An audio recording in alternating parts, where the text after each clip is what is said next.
As diplomatic efforts gain momentum, the United States has expressed optimism about the possibility of resuming talks with Iran within days, even as tensions continue to simmer on the ground. US President Donald Trump said a second round of negotiations could take place within 36 to 72 hours, potentially in Islamabad, following the extension of a ceasefire between the two countries. While initial reports suggested Washington had imposed a limited timeframe for Iran to respond with a proposal, Trump later denied any deadline, stating there was no time pressure and no fixed timeline for ending the conflict. Despite this optimism, the situation remains volatile. The United States has maintained its naval blockade of Iranian ports, a move Tehran considers a violation of the ceasefire. Iranian officials have pushed back strongly against claims of internal divisions, calling them political propaganda, and insisting that unity within the leadership is unprecedented and exemplary. Iranian President Masoud Pezeshkian reiterated that while Tehran welcomes dialogue, key obstacles remain. He pointed to what he described as breaches of commitments, ongoing blockades, and threats as barriers to meaningful negotiations. Similarly, Iran's parliament speaker Mohammad Bagher Ghalibaf stated that a complete ceasefire would only be viable if it was not undermined by continued US actions,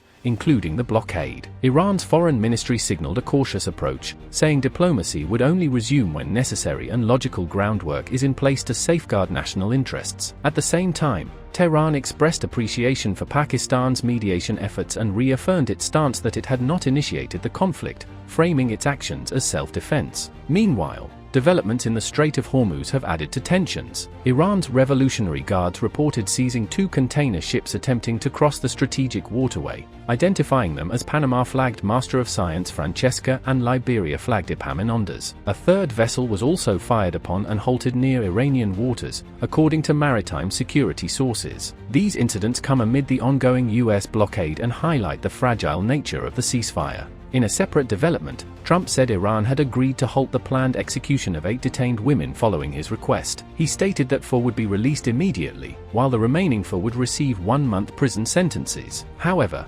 Iran's judiciary had earlier denied that the women were facing execution. Shifting focus to another regional flashpoint, Lebanese and Israeli officials are set to meet in Washington for a second round of US-mediated talks aimed at extending a fragile ceasefire. The current truce is due to expire on Sunday, and Lebanon hopes an extension will pave the way for broader negotiations. Lebanese President Joseph Aoun said his country would push for both a ceasefire extension and a halt to Israeli demolitions in southern villages. Lebanese officials have emphasized that extending the truce is a necessary first step before addressing broader issues such as Israeli troop withdrawal, the return of detainees, and border delineation. The talks come against the backdrop of continued violence. Israeli strikes in southern Lebanon have killed at least 5 people, including a journalist. In one incident, 2 people were killed in a vehicle strike in the village of Al-Tyri. Another airstrike in the town of Yoma left 2 more dead. Tragically, journalist Amal Khalil was killed while covering developments near the border. She and photographer Zainab Faraj had taken shelter in a house after an initial strike,